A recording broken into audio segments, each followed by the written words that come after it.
Welcome to the Curt and John Talk Tech and AI podcast. Hello, Mr. Bailey. How are you, sir? I am great. I'm great. No donuts, unfortunately, but I'm great. Well, you have a little more resiliency than most humans, I would say, because you spent the morning at the DMV and yet you told me you're great. Anyway, you're able to do the DMV experience and still say you're having a great day. So I give you positivity points there. You're like Dan Golden, right? You're Mr. Yeah. Positivity.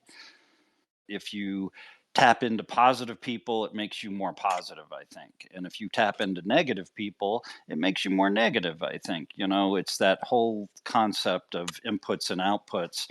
And if you just Mhm. feed your brain, uh, a bunch of really highly critical and negative information and information sources, I think it tends to make you negative. We just kind of absorb the tone of everything.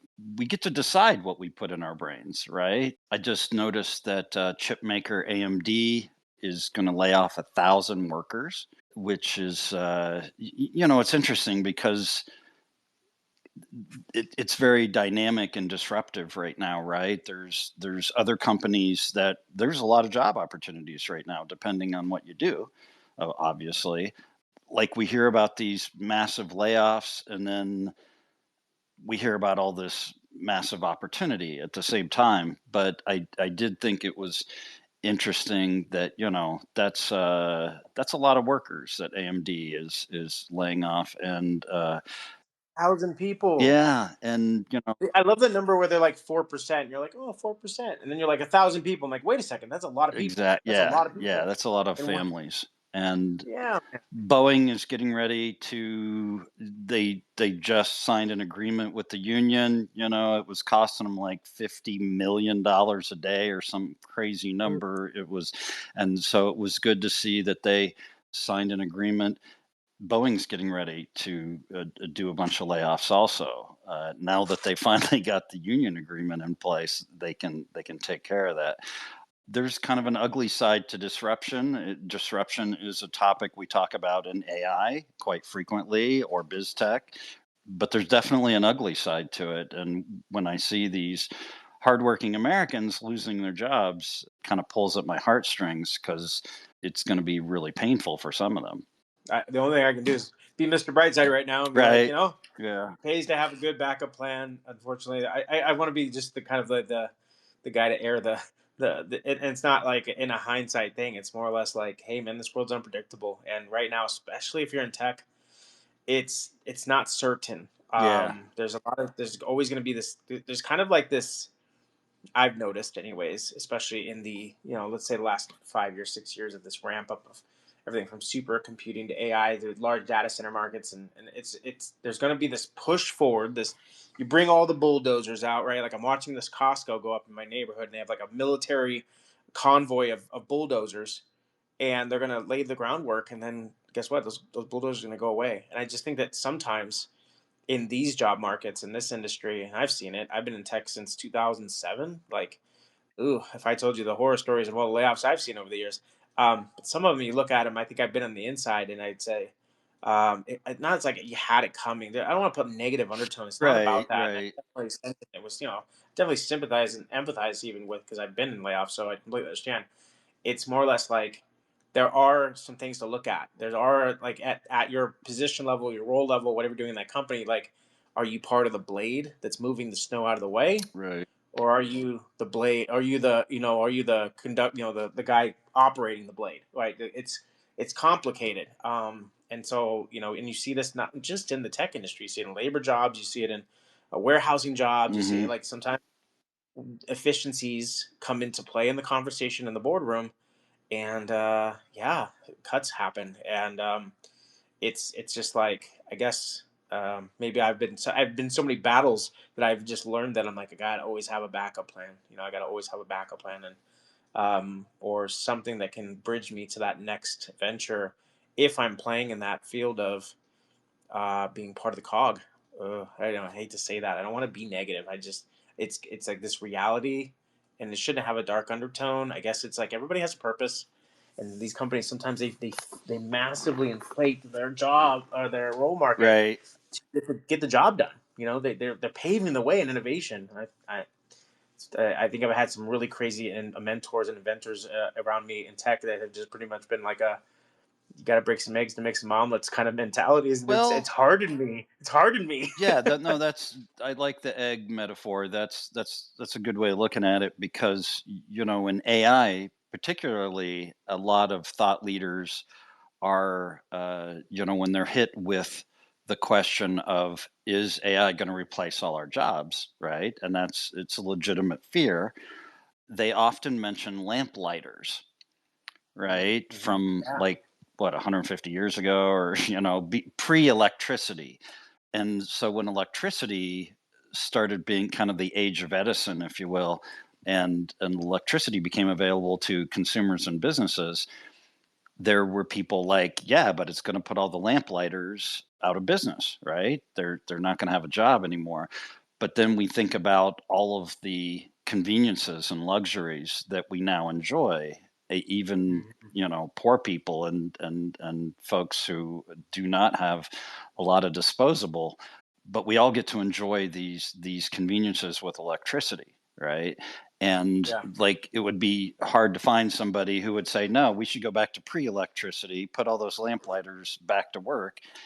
And because obviously electricity and technology have opened up far more employment opportunities than lamplighting, right?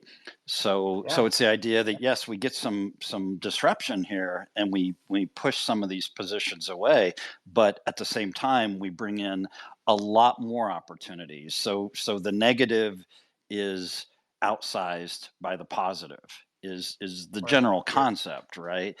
And I've been thinking about that a lot. AMD is laying off 1,000 workers, and there's all this disruption in the marketplace. Then I think about AI, and it's like, yeah, what is the balance going to be? You're going to put some people out of work. How many new jobs are you going to create? Back to the lamplighter scenario, what is the ratio there?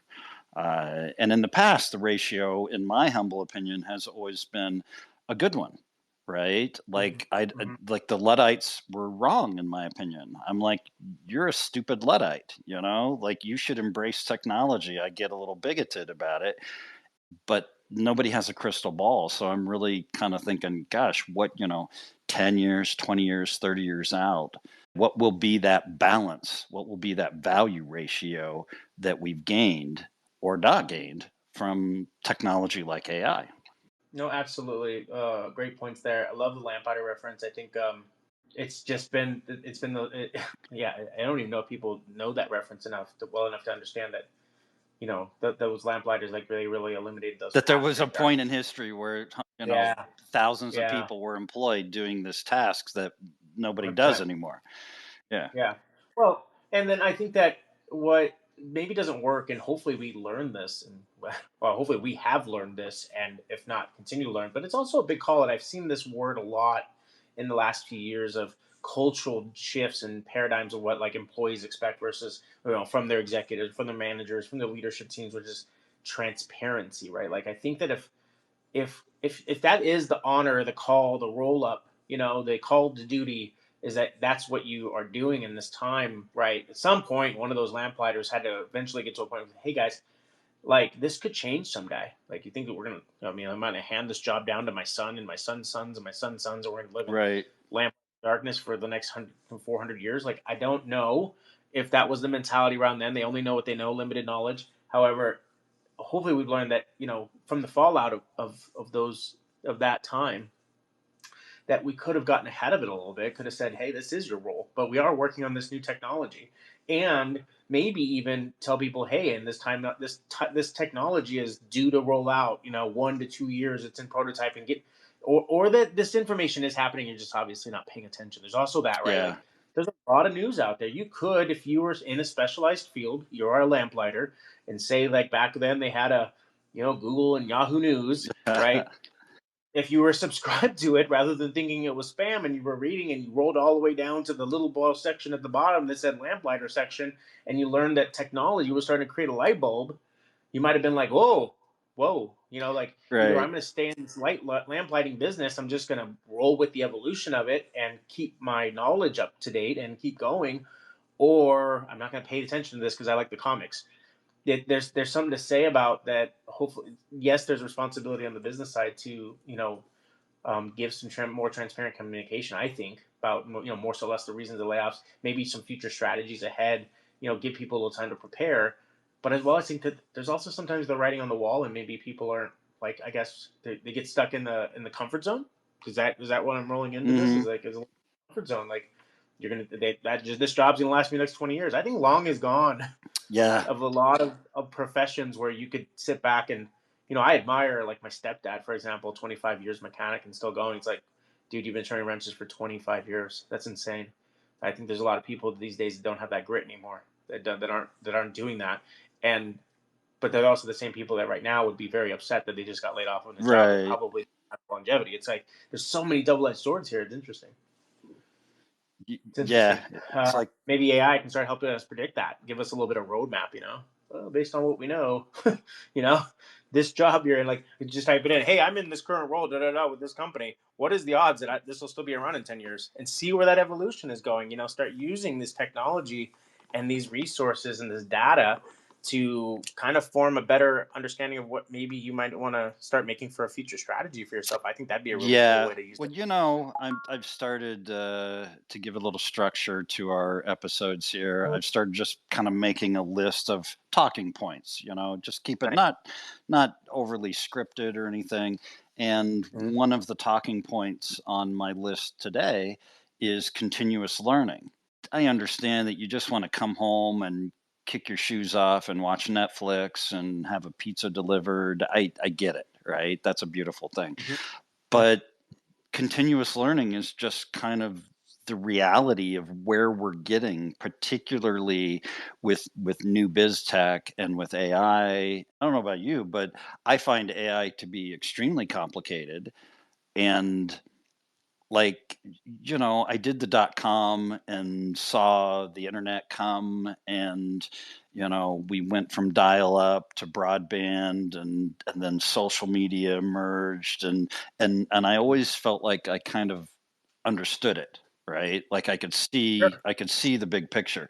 But these technologies are getting more complicated, and when I look at AI, I'm like, this is some complex stuff, and I don't want to be left behind, right? So I'm studying it. I'm studying it voraciously. And so that's just an example of continuous learning. So if listeners take away nothing else from today's episode, it is, hey, we didn't invent the universe, but continuous learning is the new normal. Mhm. It's the way you got to approach it. And if you don't understand the importance of continuous learning and embrace it and actively strategically pursue it, you might get left behind, right? You might be one of those lamplighters who's like, what do you mean I got pink slipped? What are you talking about? Right? It's like, uh-huh. Yep, maybe you should have paid attention a little more. And again, I'm not wishing for an No. a hyper competitive world in which it's like, but the old days of, get through high school, go to college, get a degree, start a career, and just kind of, retire in your 60s or 70s, and that's it. I don't think that's the model anymore, at least not if you want to be successful.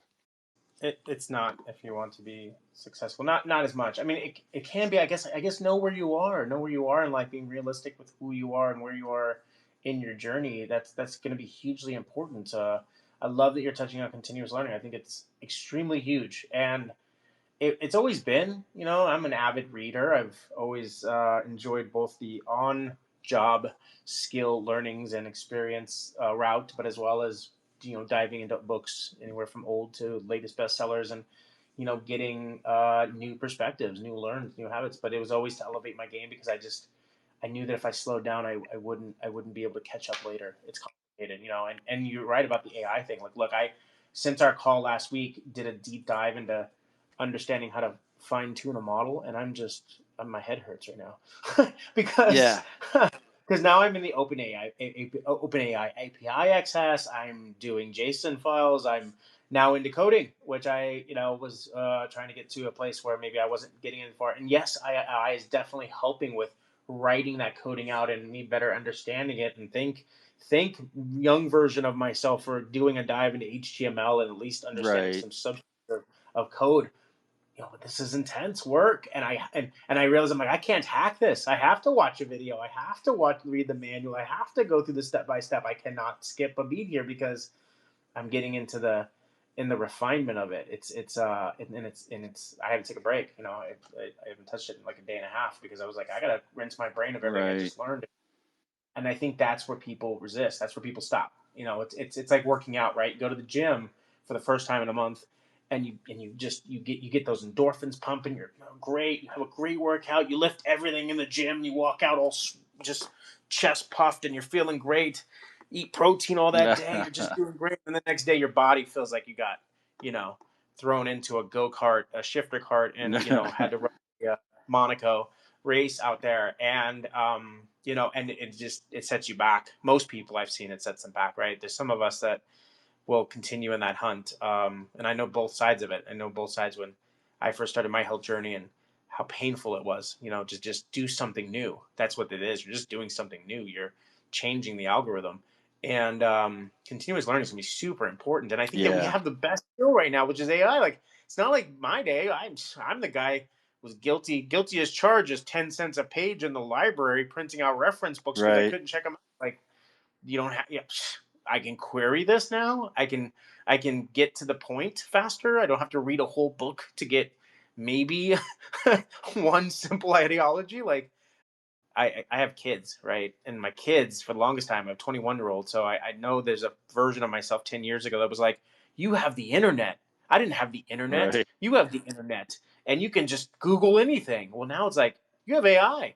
You could just have a conversation with it. Right. I'm having conversations in the car with my AI. So, like, you don't have to wait for subject matter expert guy to be available.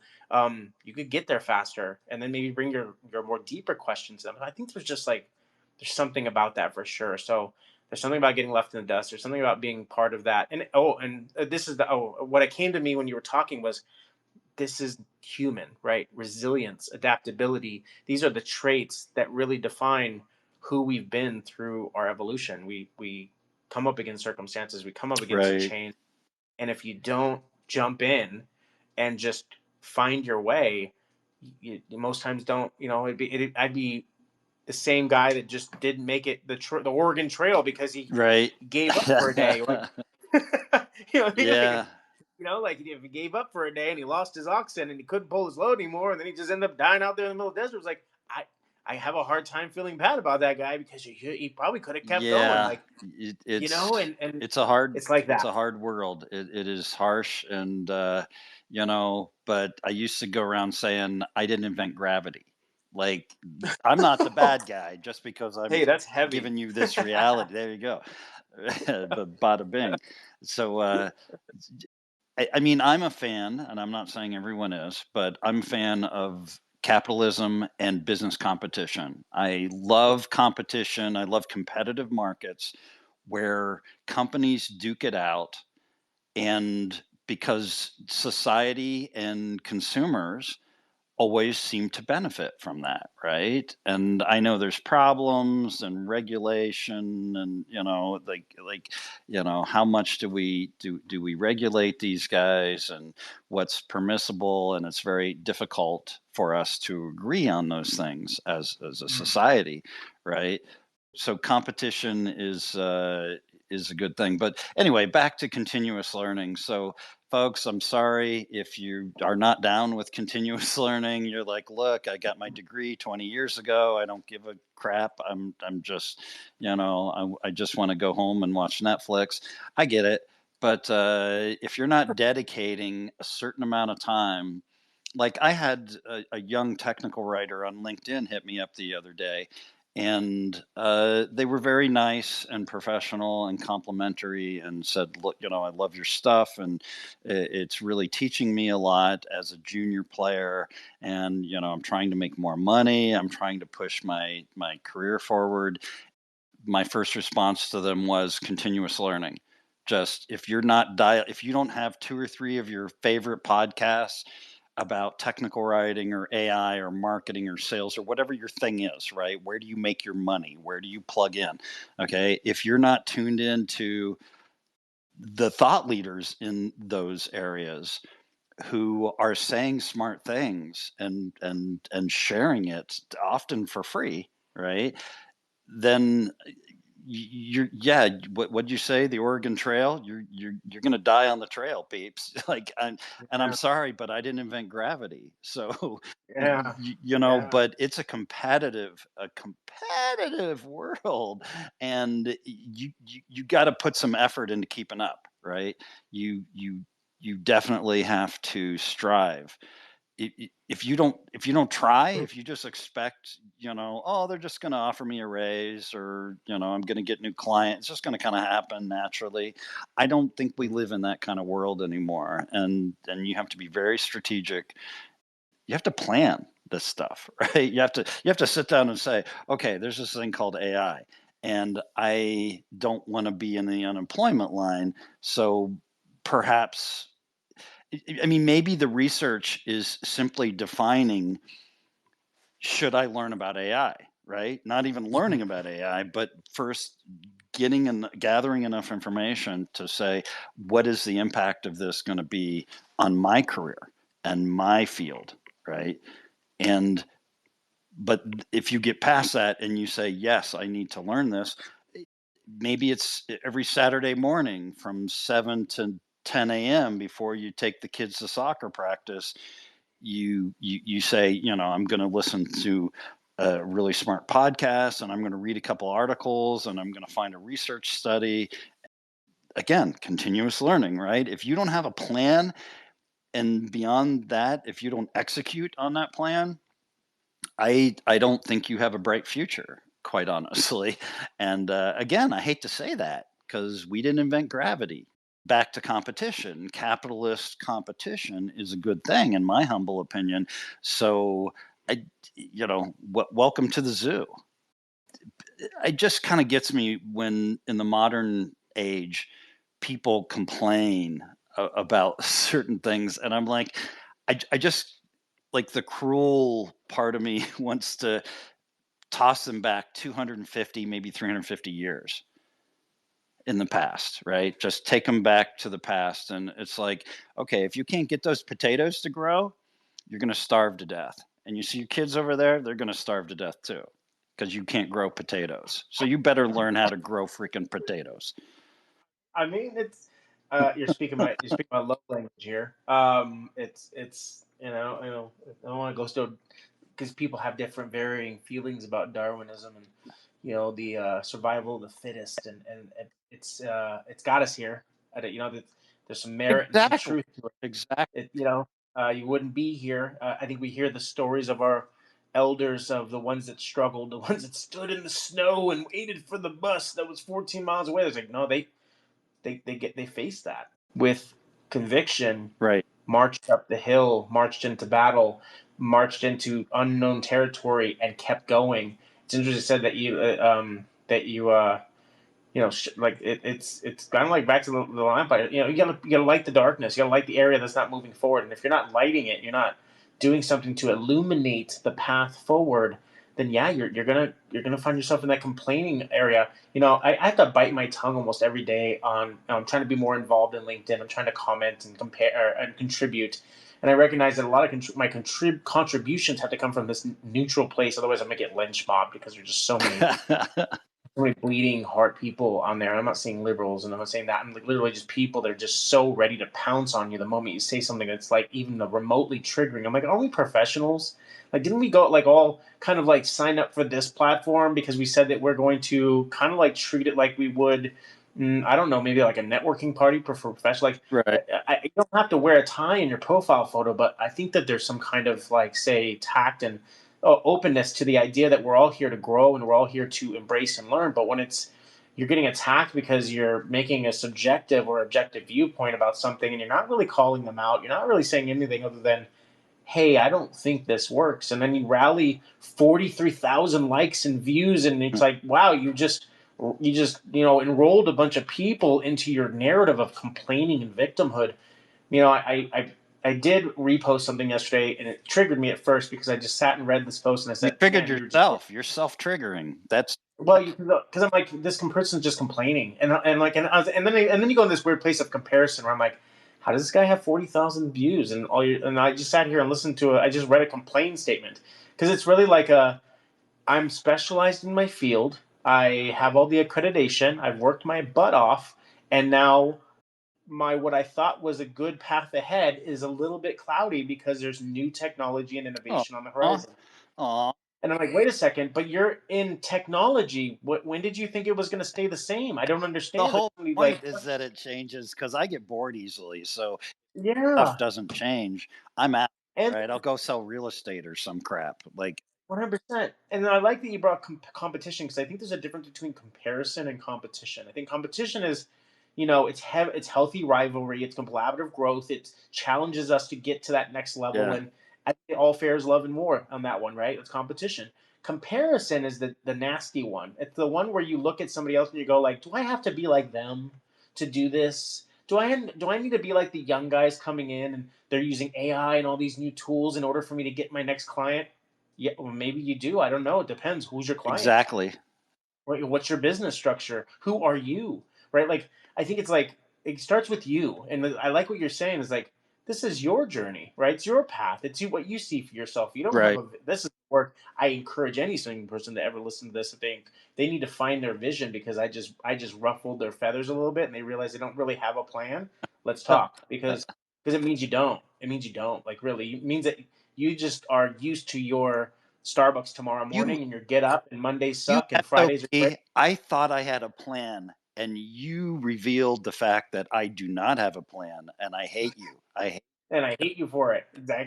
Yeah, like so much so that I'm gonna come on here and try to rally some more people to validate my right. victimhood, my complainingness. And I'm not trying to pick on that guy. It's not. But it is a common theme I'm seeing. DM So it's the not. echo chamber, baby. It's not. Yeah, well, then of course you're gonna get other people that are in that same level of comfort that are gonna go like, well, okay, yeah, he's saying what I like. He's saying that stuff that doesn't make me Right. have to go out there and go find something new. So I'm gonna People go. I'm gonna like his post. And I'm yeah. gonna say yes and give him celebration. It's like, no, that's not good. No, like we should be pushing guy A to go out there and do it all if he wants to. And if he doesn't, but don't come here. Don't come to the to the masses and start trying to enroll people in your sit on We all just love stay in echo your role.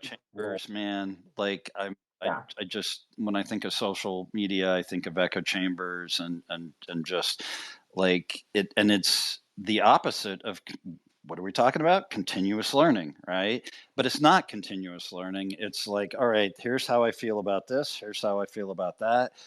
I've kind of got my ducks in a row, and which is it's cool. It's good to have thought about these things and come to conclusions, but and then we stop, right? And we're like, okay, that's me. That's who I am. That's my identity. These are the people I relate to. These are my friends. These are my enemies.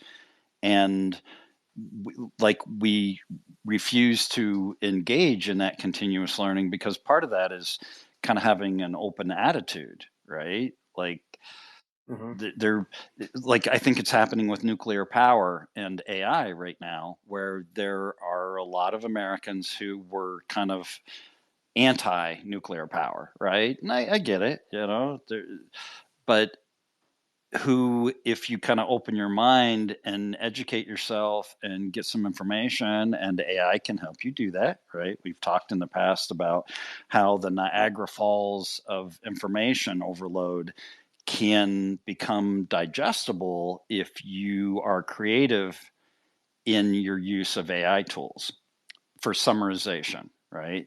To take this massive amount of, I don't have 17 hours to read all these research reports, but if I can feed them into an AI tool and that AI tool can summarize all that, and instead of 17 hours, it takes 30 or 60 minutes of my time.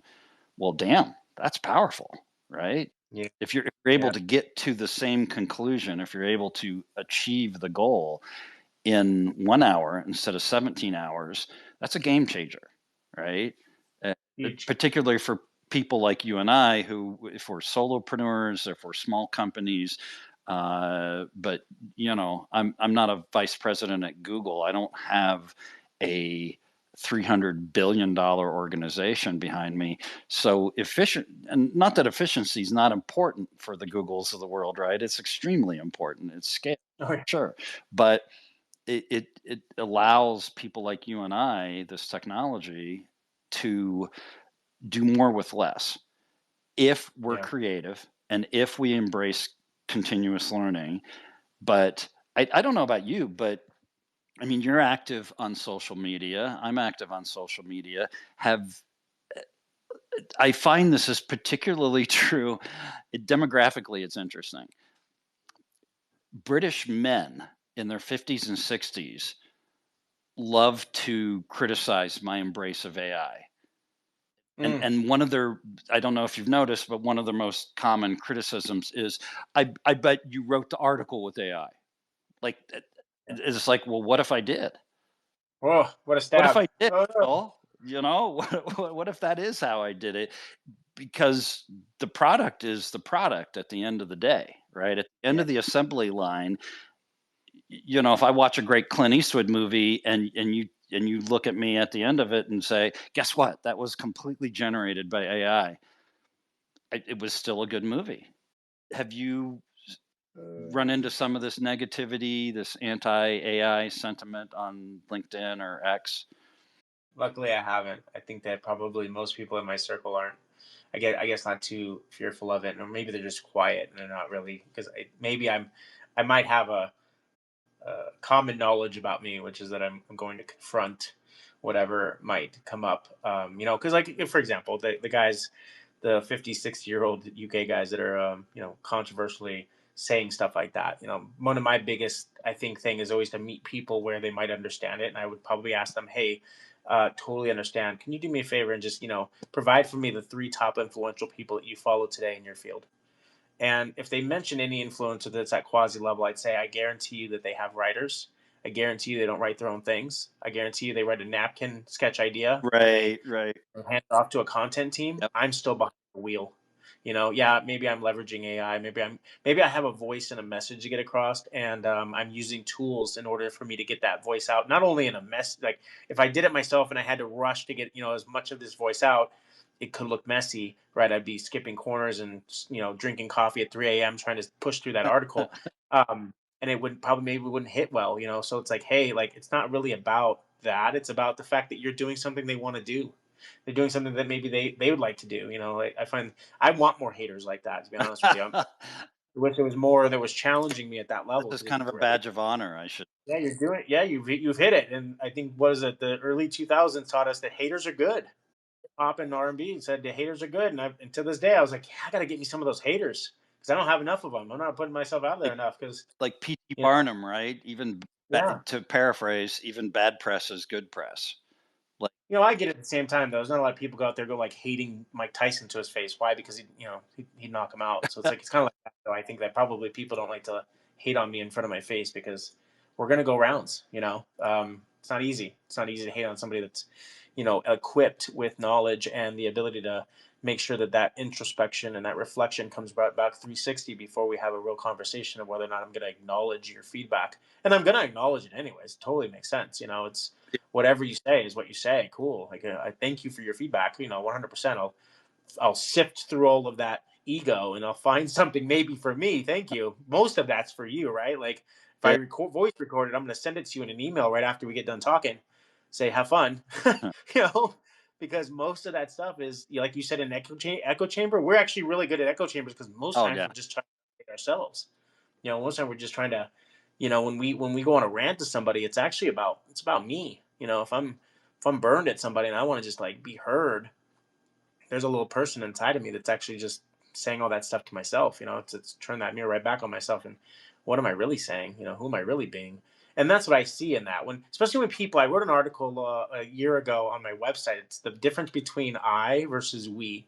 In context, when people say we, I'm almost offended because I go like, who are you Right. to think you can speak for me? Right? Like, why Yeah. did you say we? I'm not we. I don't even know Yeah. you. You don't know me. Why do you say we?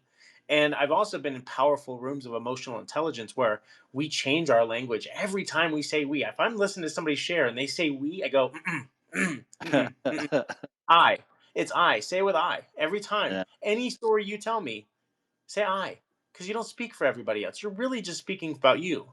So stop bringing everybody else into the room. Yeah. That's a Because good point. That's really. because it's not that's not what's happening. What's happening is I feel this way. I don't understand this. I feel a little scared that I have to compete against the younger people that are adopting these tools and models faster because they're part of the tablet generation and they just move their fingers and move through data faster than I have Yeah. because they've been faster than my eyes have because I was watching CCTV and I was interrupted by commercials every 6 minutes. Sorry, I used the word, but that's the rant. That's the rant. It's like, yeah, you're right. You're not equipped.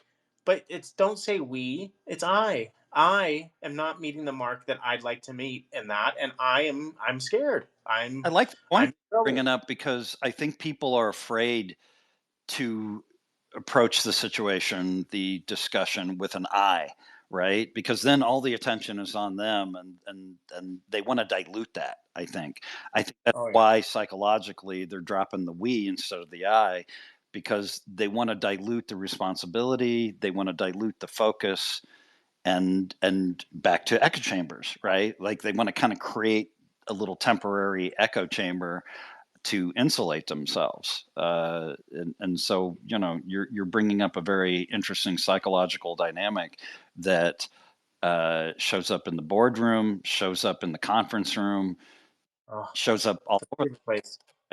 Yeah, like Yeah. Shows up in an HR meeting. yeah, Shows up in all kinds of fun stuff. Yeah, it's like we. It's kind of why I like AI because AI you'll never find it say we. It'll never try to speak into the collective.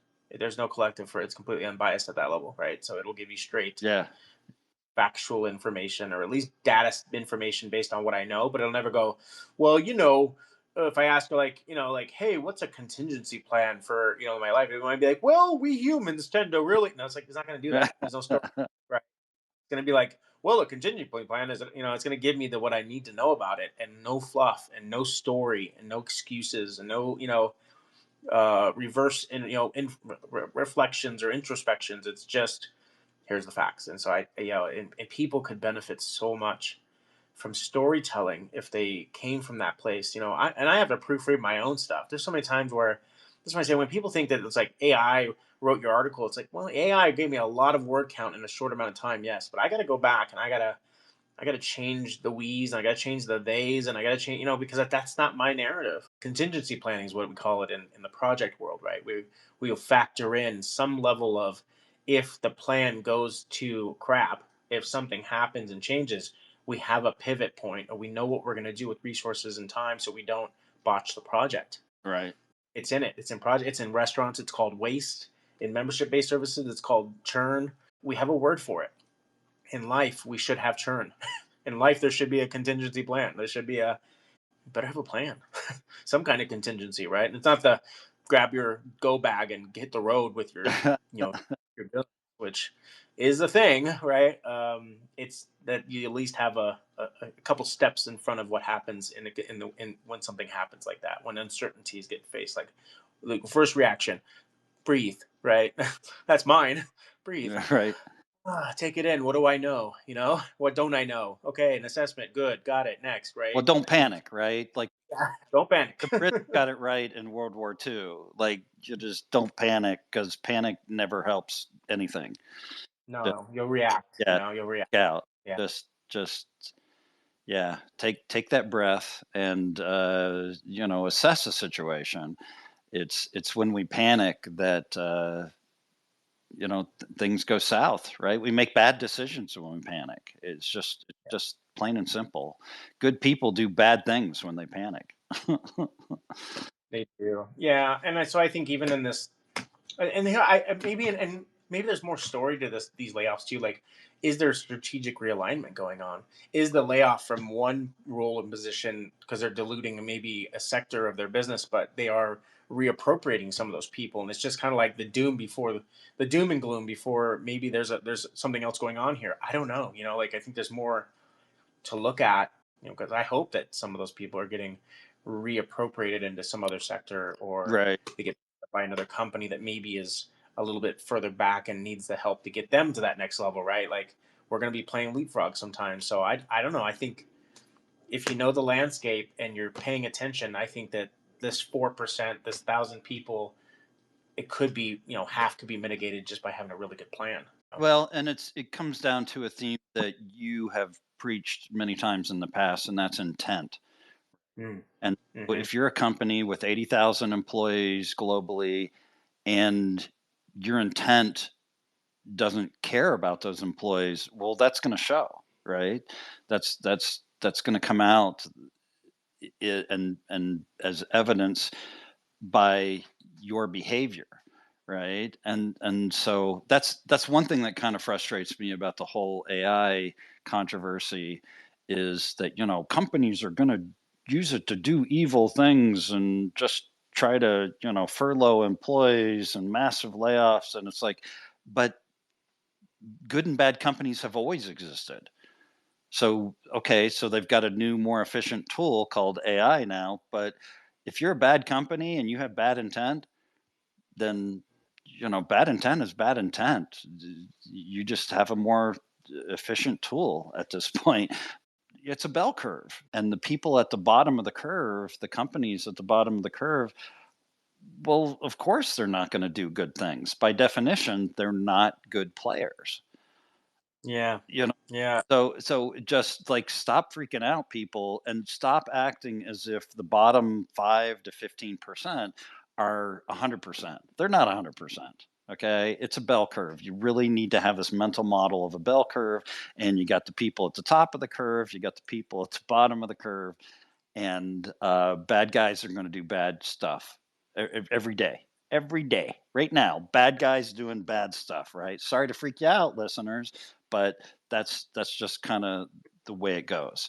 There's also good guys doing good stuff because again, you got to really embrace that mental model of the bell curve, and to get beyond the hyperbole that it's 100% bad or it's 100% good.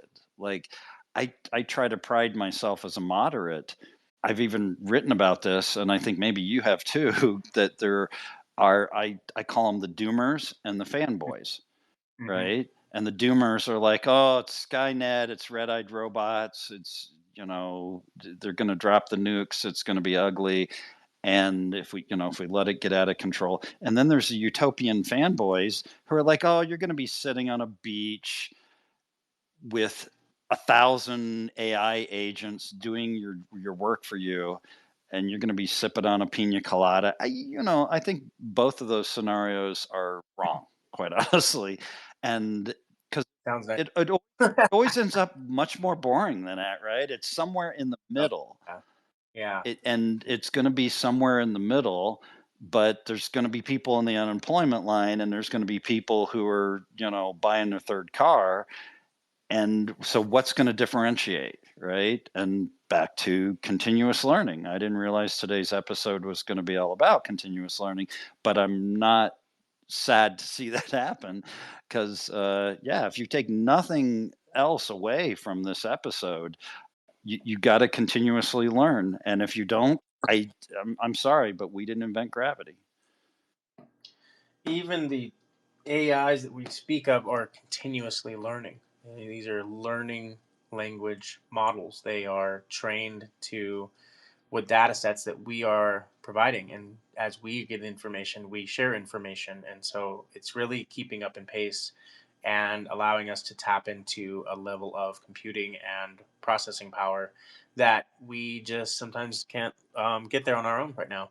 And I love the turn to the good guy part of it, the good conversation of it. Like I was pulling up some, articles and different things to kind of say, oh, what do I have to talk about this weekend? One of the stood out really for me was like the AI in healthcare, the prenatal heart defects. It stopped in my tracks of prenatal heart defect treatments to see that we're getting to a place where we can utilize AI and stem cell technology, which, some people are we're everybody has something against something stem cell technology.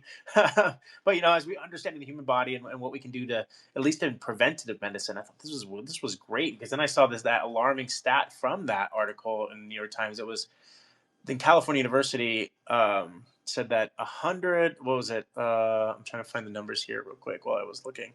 Oh yeah, it was heart problems, right? Heart defects in birth affected about 1 in every 100 life births, which is equivalent to about 40,000 That's a babies born lot. in the US each That's a year. lot.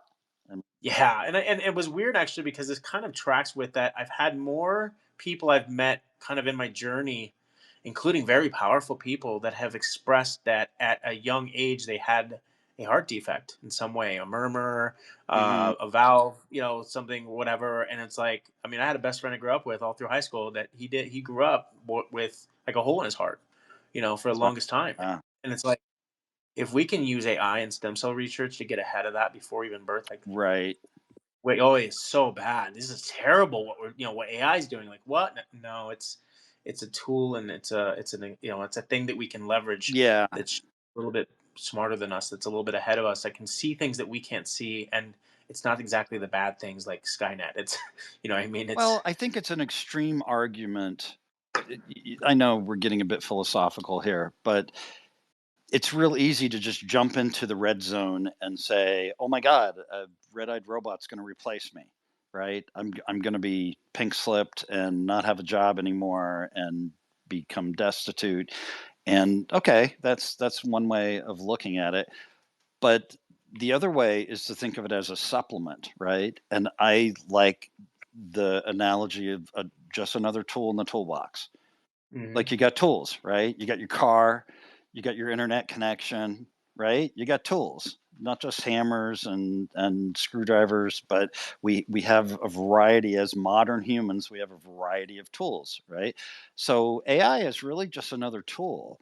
And back to what we said earlier about the subjectivity of the whole thing, how does it help you? I can tell you how it helps me, but there's going to be a different set of pros and cons for you because you have a different career, a different job, a different perspective. You're a different person, right? So I can't just say, "Oh yeah, do X, Y, Z," and you'll successfully leverage AI to improve your career or make more money or get more clients. Like, no, I can't. I can't really tell you that. You got to go out and learn what a tool is all about, whether it's AI or cloud based collaborative environments or whatever, right? What maybe it's Microsoft Word, okay? It's just another tool in the toolbox, right? And you got to go out and you got to learn about that tool so you can decide if it'll help you and your company and your career, because I can't tell you that. Because right now I think a lot of Americans feel, particularly in terms of AI, that they're behind the curve, and they're right. They're freaking right. They are Yeah, behind the curve. Like, you need to learn this stuff. yeah. I forget what study it came from. Just too much goes past me every day. But there's some recent statistics that show if you're in the C-suite, okay, if you're a senior executive at a corporation, that 70% of them have received formal training in AI. But if you're just kind of the average Joe in that same corporation, only I believe it was 27% of Mm. of of the non C-suite had received the same kind of training and education on AI. So it's like, but I respond to all of that and I'm like, well, shouldn't you be teaching yourself? Back to continuous learning, right? It's like, I don't need my boss to say, "Hey, Curt, you need to go learn AI because I think it's some, career shifting stuff and you might want to understand what's going on here." Like, I don't need that to happen. Right. I already got the fire under my butt, and I know that if I don't get, in my opinion, and maybe I'm a little OCD, but I think I have to get really good at AI and I've only got, what are the experts telling us? 2 to 5 years? Okay, the cynical response is 2 to 5 years until what? 2 to 5 years until I am less competitive and I'm going to start losing clients and I'm going to start losing jobs because I am not as good as my peers who have successfully embraced AI, and that is a valuable tool in their toolbox, and it's helping them, right? It's helping them win clients. It's helping them successfully develop deliverables. It's just helping them do their thing, whatever their thing happens to be. 100%. It's There's so many ways you can go about this, and I've I can tell you right now, I've danced in all of them. I've danced in anything from the faith-based conversation around asking what AI means in that realm. I've done it in the whole boomer or older generation conversation. I've asked, the questions in the younger ones. This is my thing. I want to know everybody's perspective, and most times I'm one of their fears in it. What are your fears in it? What A what's leading lot you? of fear about, Yeah, like, a lot. And yeah. I And I think it's tied to them. I think it's like what you're saying. It's that if you listen to the narrative of this, you'll be. It's not one to scare you. You're not supposed to be scared by the idea that if you stayed in your track right now and you don't adopt this tool or at least use it in your daily use in some way, that you'll begin to fall distant for what that applicable use of that tool is for, or how it will continue to become a more increasingly active tool in your life. It's not that was not a call to get you scared. It was a call to say it's time. It's time to adopt it in some way if you're playing at this game, if you're playing at this level. Not to shamelessly plug, but I was on hot on this week, and for me, it's the perspective of people. So instead of me, feeding into the fears, I said, okay, well, how can this help certain sectors of business? So all this week, I've been writing about AI and certain parts of business, right? So like today, I have an article publishing. It'll be AI for executives. Yesterday was about marketing, and the last 2 days, or 2 days at the beginning of the week, and I'll have a wrap up tomorrow. And so it was hopefully you find your way to my LinkedIn, because this is what I'm doing right now. I am going to relaunch a lot of this stuff on my website, but for the LinkedIn crowd, I think this is the people that I'm really talking to right now. It's the business people, or some way. I don't want to say business people, professionals, executives, entrepreneurs, guy starting out at college and like has and at least is jumping ahead and has a LinkedIn profile. Anybody on there career driven people. Yeah. just challenging themselves and wanting to get into the conversation, it's a great place. There is some biases, cool. I like those. It gives you the other perspective. And then I think that I was just like, look, I gotta at least say, but the resounding information that I at least is, and to me it feels redundant because I'm the one writing the articles, but it's a key point that came in every one of them, which was that it's a tool. It's a tool. The last article I might write just might be 1,000 words of tool. It'll just say tool. It's a tool. It's a tool over and over again because it's a tool. It's in the faith-based conversation, in the professional conversation, in the fear-based conversation. It's everything that it is. And at the end of the day, it's to enhance. It's to Yeah. bring you to that next level. It's to solve complex problems, to prove inefficiencies. Like it's a tool. It's like having a really great hire, like a really good right hand man that has been nerding out on a subject for far longer than anybody else and has the answer every single time you have the question. That's AI. It's that guy. It's that person right now, and it's going to continue to incept in other things. Yeah, and there's totally cool books out there. Hopefully, people make it to these articles. I've read a few books. I loved Hello World. I thought that was an amazing book. Competing in the Age of AI. I think that's an incredible book by Marco. Ian Cinti, I might be badgering his name, and Kieran, but like these guys have really great viewpoints and they're writing books about it. And I just think it's important that even if you're not using it as a tool, at least be in the conversation. At least read Right. some art, read a book, get some more facts, and then come back and let's have that. Have a more productive conversation rather than the irrational, fear-based ones that are happening Yeah. right now. Yeah, You know, exactly. And, a good example of how it's a good tool in the toolbox is recently I came across an AI study. It was like a report. Uh, Uh, and I'm trying to remember, it was like 260 pages. It was a big, wow. yeah, it was a very there were like 3 people on the development team, and this was like an academic project. It was quite Yeah. big, and I was like, ooh, like emotionally, I wanted to read every page, every word of that report. But, I'm onboarding a new client this week. I'm busy. We've got our podcasts. I got articles. You got article. I'm just like, so anyway, I don't have the time to read this 260-page report. So I fed it to an AI tool. Sure. I fed it to Google's NotebookLM, and NotebookLM summarized it in various ways, including in audio. And I think it produced like a 14-minute audio segment. And I spent 14 minutes learning about this report. And at the end of that 14 minutes, I I pretty much understood the report, right? Like, this depends on which AI tool you use. There are good ones, there are bad ones. Back to the bell curve, right? Like, if you use a crappy tool, you're going to get crappy results. But I invested how much time? 14 minutes, right? Cool. A couple extra minutes for feeding it to the AI and such, but Yeah. I didn't put in 3 or 4 or 5 hours, because summarization, like, I'm really becoming, I know we talked about this in the last episode, but I'm really becoming quite obsessed with the ability of AI to summarize large volumes of data, whether it's video or audio or text. In a way, I really don't care, right? I should be able to decide all of that. Hey, open AI, here's your $20 a month. I want to be able to give you inputs in any form I choose, and I want to be able to accept your output in any form I choose. So if I want to listen, then you better let me listen. And if I want to watch, you better let me watch. And if I want to read, you better let me read. Mm. And it's Mm. such a competitive landscape that I'm certain that that is the way it's going, right? So it's becoming this kind of very fluid media landscape.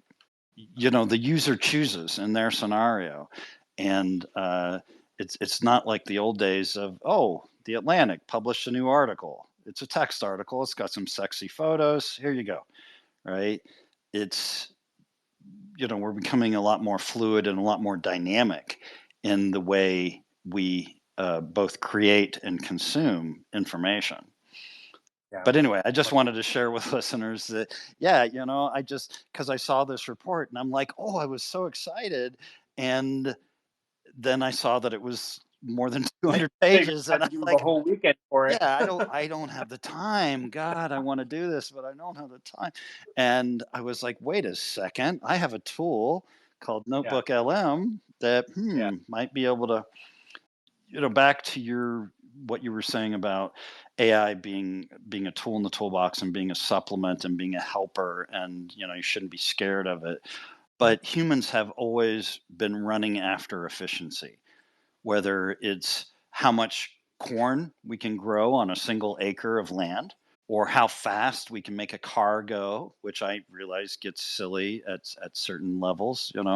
Efficiency, man.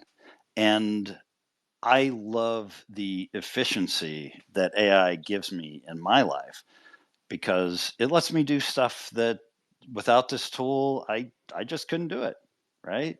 Because Yeah. if I could, I would have been doing it 10 years ago. But guess what? 10 years ago, I didn't have these tools. I didn't have Notebook LM. I didn't have, Chat GPT. I didn't have Grok. And now I do. And Yahoo. No, I'm just kidding. Yeah. 10 years ago, Google probably more than Yahoo for that, sure. Wiley Library. That's what I had. But yeah, man, I think again, express huge amount of just positive direction for those people that are impacted by that. I know what that's like. It's not fun for the layoffs, but hopefully, like I said, there's some strategic replacement or reshuffling of some things to get them into other places. Or I would be again then knocking on their competitor's door and seeing what I can do to help them, get to the next level. Because again, tech is also about leapfrogging. It's about we just keep pushing, It, and yeah. these are going to play the game where, they don't take as much of a strategic place here and be a little bit more transparent and let the lamplighters know we're moving to light bulbs and you should learn filaments. Then maybe you got to go and jump on the next the next thing and do a little work there. So, and we went even from oil to gas. That was even just a whole different thing too as well, because right, remember, we didn't have to. Oil was one thing, gas is another thing. So like there's something to learn about some stuff that we've already done. Right. I love that. I love that. That's gonna be like I'm gonna geek out on that for like the next week about lamplighters. I'm gonna call people lamplighters probably too. That's gonna be a thing. Good reference point. Thank you for bringing that up today. Yeah. Yeah. Let's go ahead and wrap up the regular episode. I think we'll do a bonus episode this week. There's a couple things I'd like to talk about if you've got the time. This is the Curt and John Talk Tech and AI podcast. And thank you for listening. It's a weekly podcast where, if you listen today, you understand that we talk biz tech, we talk AI, we talk about how your job is going to change over the next 5 to forever years. You may choose to tune into that and indulge in this thing we've been talking about called continuous learning, or you may choose to accuse me of developing all my articles with AI and being a 58-year-old British dude. I don't know. I don't know how you're going to approach it. I don't want to tell you, but Yeah. However you do it, when you come back and complain about it, use I, not we. that's right. I, not we. That is your takeaway, listeners. I, not we. Yeah. So, Mr. John Bailey from the Mindset Genesis in Las Vegas, thank you for your time. We'll close the regular episode, but those who would like to really nerd out with us, we'll be feeding you a bonus episode here later this week. Cool. Cheers. All righty, man.